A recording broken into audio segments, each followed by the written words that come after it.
नमस्कार सभी बच्चों को। आज हिंदी के पेपर के पहले हम लोग हिंदी गद्य के इतिहास से जुड़े कुछ महत्वपूर्ण प्रश्नों के बारे में चर्चा कर लेते हैं। देखिए ऑप्शन 4 है, लेकिन हम पहले से एक ऑप्शन को बोल्ड किए हुए हैं क्योंकि आपका दिमाग भ्रमित ना हो, आप सीधे केवल राइट आंसर ही देखें। पहला क्वेश्चन है, तपोभूमि रचना किस विधा की है? तो याद रखना, तपोभूमि रचना उपन्यास है। अगले क्वेश्चन पर चलते हैं। क्वेश्चन नंबर 2 कह रहा है, पत्रिका से भिन्न रचना होती है। पत्रिका से भिन्न रचना होती है, वाग्यधारा पत्रिका से भिन्न रचना होती है। Option number C. इसके बाद अगले क्वेश्चन पर चलते हैं। क्वेश्चन नंबर 4 कह रहा है, भारत की राष्ट्रभाषा हिंदी किस बोली से बनी है? तो भारत की राष्ट्रभाषा हिंदी जो है वो खड़ी बोली के प्रयोग से बनी, यानी खड़ी बोली और राष्ट्रभाषा हिंदी एक दूसरे के पूरक हैं। नेक्स्ट क्वेश्चन 4 नंबर को पूछते हैं। कह रहा है, खड़ी बोली गद्य की प्रथम प्रमाणिक रचना मानी जाती है। तो गोरा बादल की आत्मकथा जो है ये खड़ी बोली, ठीक, खड़ी बोली गद्य की प्रथम प्रमाणिक रचना मानी जाती है। इसके बाद अगले क्वेश्चन पर बढ़ते हैं। कह रहा, रानी केतकी की कहानी के लेखक कौन है? तो मुंशी ईसाउल्लाह खां रानी केतकी की कहानी के लेखक हैं। चलिए नेक्स्ट क्वेश्चन पर बढ़ते हैं। क्या भूलूं क्या याद करूं किस विधा की रचना है? आत्मकथा है और इसके लेखक इसे कौन है? डॉक्टर हरिवंश राय बच्चन। डॉक्टर हरिवंश राय बच्चन इसके लेखक हैं। क्या भूलूं क्या याद करूं आत्मकथा इनकी एक और प्रसिद्ध है। नीड़ का निर्माण फिर, ठीक, मधुशाला, मधुबाला, ठीक, आदि इनकी प्रमुख आत्मकथाएं हैं। ज़्यादातर ये आत्मकथाएं लिखते थे, तो आत्मकथा का संबंध डॉक्टर हरिवंश राय बच्चन से है। तो हरिवंश राय बच्चन और आत्मकथा एक दूसरे के पूरक बना लीजिए आप लोग। तो क्या भूलूं क्या याद करूं किस विधा की रचना है? तो आत्मकथा इसका राइट आंसर है। अगले क्वेश्चन पर चलते हैं। कह रहा है, हिंदी गद्य साहित्य के जनक माने जाते हैं।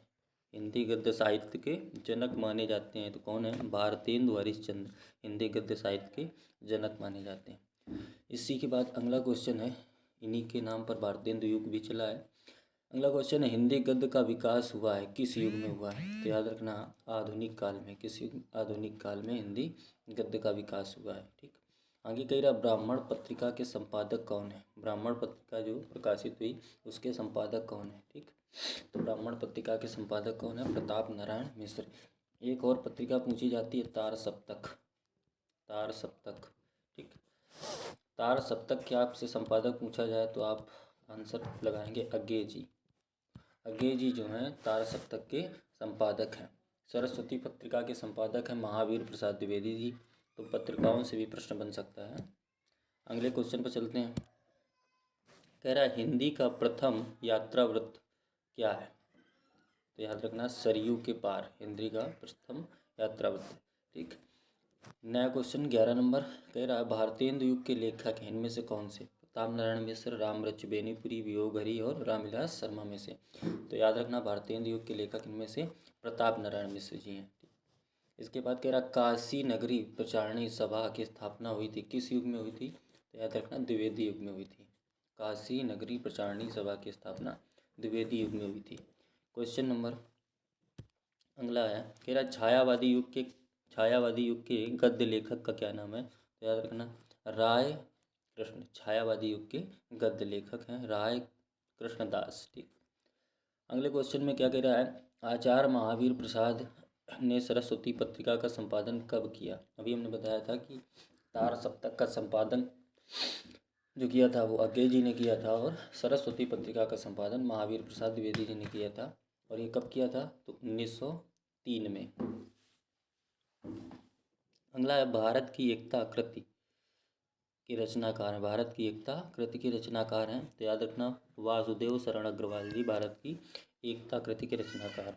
इसके बाद अगले क्वेश्चन पे चलते हैं। कह रहा, विष्णु प्रभाकर द्वारा रचित आवारा मसीहा किस प्रसिद्ध लेखक की जीवनी है? तो देखो इसमें से एक प्रश्न तो ये बनना है कि विष्णु प्रभाकर आवारा मसीहा किसके द्वारा रचित है, ठीक। तो आवारा मसीहा विष्णु प्रभाकर दी द्वारा रचित है। ठीक, अब किस लेखक की जीवनी है?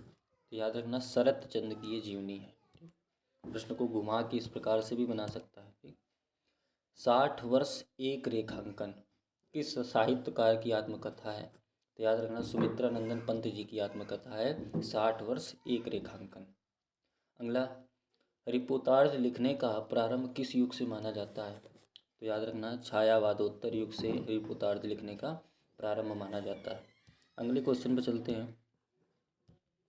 क्वेश्चन नंबर 13 कह रहा साहित्य संदेश पत्रिका के संपादक कौन है? तो साहित्य संदेश पत्रिका के संपादक हैं गुलाब राय जी। ठीक, अगला कह रहा तंत्रलोक से यंत्रालोक, ठीक, तंत्रलोक से यंत्रालोक तक की रचना किस विधा की? तो नाम से ही पता चल रहा है एक यात्रा है, यात्राव्रत। ठीक, अगला क्वेश्चन है, कह रहा है डॉक्टर हजारी प्रसाद द्विवेदी का आलोचनात्मक ग्रंथ क्या है? तो याद रखना हजारी प्रसाद द्विवेदी और आचार्य रामचंद्र शुक्ल जी, ये दोनों लोग आलोचनाएं लिखने के लिए बहुत प्रसिद्ध थे। ठीक, तो हिंदी साहित्य की भूमिका इसका राइट आंसर होगा। हिंदी साहित्य की भूमिका इनका आलोचनाओं का ग्रंथ है। इसके बाद अगले क्वेश्चन पर पढ़ते हैं। कह रहा है डॉक्टर हजारी प्रसाद द्विवेदी, ये तो वही रिपीट हो गया। अगले क्वेश्चन पर पढ़ते हैं। कह रहा बिना संस्कृति के जन की कल्पना, ठीक, ये मिसप्रिंट है, जन की कल्पना मात्र संस्कृति का जन्मांतरिक मस्तिष्क है। आंसर इसका क्या होगा? राष्ट्र का स्वरूप। बाण भट्ट की आत्मकथा किस विधा की रचना है? तो याद रखिएगा उपन्यास। इसके बाद क्वेश्चन नंबर 15 पर आते हैं। मथुरा के पुरातत्व संग्रहालय के अध्यक्ष पद पर कार्य करने वाले अगला है किनका वास्तविक नाम केदारनाथ पांडे था? तो याद रखना राहुल संकृत्यायन। ये भी यात्रावत बहुत लिखते थे। राहुल संकृत्यायन इन्हीं का नाम, वास्तविक नाम केदारनाथ पांडे था। ठीक, धन्यवाद। Best of luck for exam.